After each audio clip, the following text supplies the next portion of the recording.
I wanted to update the playoff picture for just a second because the rankings are going to be released Tuesday night. There are going to be a couple of very, very notable bullet points there. First things first, let's talk about what we learned yesterday for sure. For sure, we know that Ohio State is out of this thing. Jesse is showing you the top 10 from last week. We know Ohio State, number 2, they're going to fall. They're going to be out of this. They're not going to the Big Ten title game. No shot for the Buckeyes. We know that Oklahoma is out. I don't know how much of a shot the Sooners had, but they lost again. No Big 12 title. They're going to be out. Outside of that, there's still a lot that's undecided. But what I've told you ad nauseum since August is I have told you that I thought if Cincy won all their games, they're going to be in. Why did I think that? Because I thought dominoes were going to fall. The redwoods were going to be chopped down this year, and lo and behold, even as late as leading into conference championship weekend, we got Ohio State falling. Bama almost fell again. One of them between Bama and Georgia is going to lose this Saturday. Point being, there were going to be plenty of dominoes to fall, and they have. The third takeaway is, because of that, Cincinnati is in prime position. Cincinnati now pretty much controls their own fate. If they win Saturday against Houston, guess what's going to happen? They're going to go to the playoff as the first ever G5 team to do so. And it is going to fulfill the prophecy that was uttered on this show, to the chagrin of many.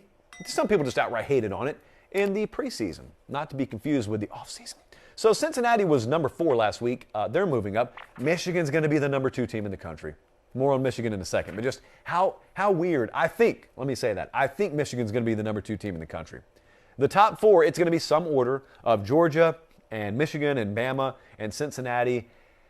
And I'm telling you, just as I said last night on Twitter, the casuals out there, the casuals amongst us lied to you. They always do. The casuals lie to you. Please don't let it happen. The casuals fool you once, shame on you.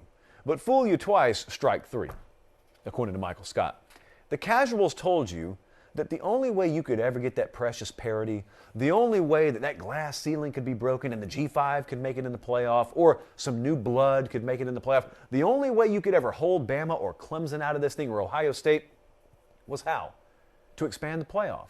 And their message was, I guess we can't hold them out, but what we can do is we can pull more seats to the table. We can't throw a strike, so let's have the umpire widen the strike zone. No, you just improve your accuracy. That's what you do. And so a lot of programs out there have improved their accuracy. A lot of programs, like Cincinnati, have continued to get better. Oklahoma State, they've continued to get better. And all of a sudden, we had something strange happen. Clemson didn't just stay at 45,000 feet forever. Bama doesn't stay at 45,000 feet forever.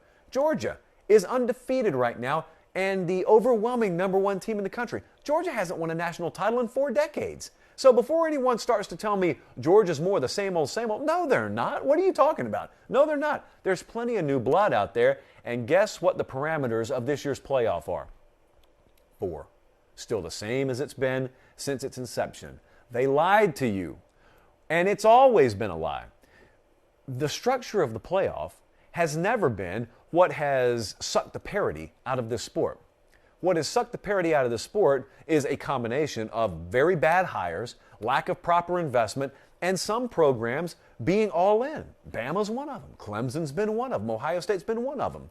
But you know what? Nothing lasts forever. And nothing stays the same forever. There is no constant. Everything's always adjusting.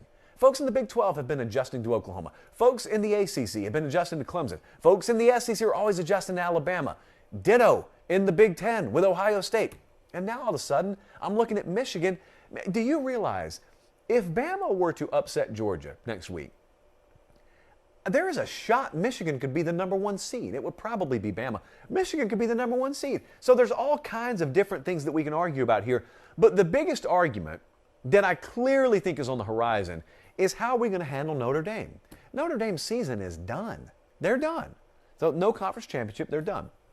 Now, I've always believed, and I've argued with a lot of you about this, it takes me a while to give you my stance on Notre Dame. It takes a while. Most of you are either, they're always overrated, they need to join a conference. Well, I'm not like that, because I don't think Notre Dame's been overrated. I think they've been absolutely properly rated over the last several years. A lot of you scream, well, how can you say that? They've been getting blown out. They've been getting beaten by teams ranked higher than them. They haven't been getting beaten by teams rated lower than them. That's the very definition of being properly rated, not overrated. You think anyone else would have fared better against Clemson or Alabama? Put them in there. They all suffer the same fate. You see Michigan State a few years ago against Bama? They all suffer the same fate. Just because Oklahoma's losing against the best 2 or 3 teams in the country and they're ranked 4th, doesn't make them overrated. But also, the playoffs that Notre Dame has made, I have agreed they should have been in. I have baked into that opinion the idea that they aren't in a conference. But I've also said, so far this year, as the dominoes have kind of been setting up, this could be the year that not being in a conference was going to cost Notre Dame. Well, let's see how this plays out now. Because with the chaos around it, it could be that not being in a conference, once again, doesn't hurt Notre Dame. I'm not going to say it helps them, but maybe it doesn't hurt them. But the argument that is coming is, how do we measure a potentially 12-1 Oklahoma State as a Big 12 champ against Notre Dame? I'm putting Oklahoma State in.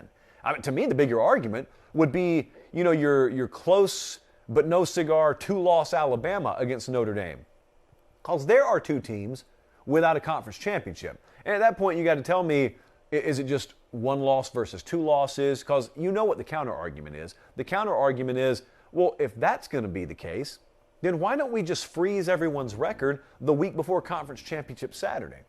Because you may say to Notre Dame, well, it's not fair that not playing in a conference championship game is held against them. Well, it's not fair in that case that playing in one is held against Alabama. So if I were to be on the Bama side of things, I'd say, why don't you, just for the sake of a comparison against Notre Dame, consider us an 11-1 team too?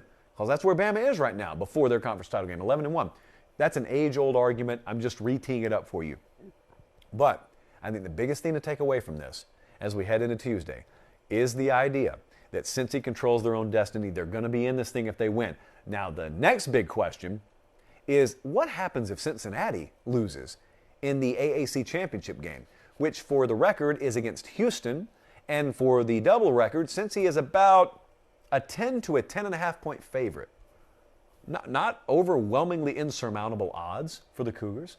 So let's see how that plays out, because we still have potential chaos. Michigan plays Iowa. For all the folks out there expecting a blowout, I would encourage you to put your money behind it. Michigan's a 10.5 point favorite too. So you got Michigan favored by about 10, Cincinnati favored by about 10. You got Georgia, Bama playing each other. You got Oklahoma State 5.5 point favorite against Baylor. There could still be some chaos this Saturday. It's conference championship Saturday, man. Anything can happen.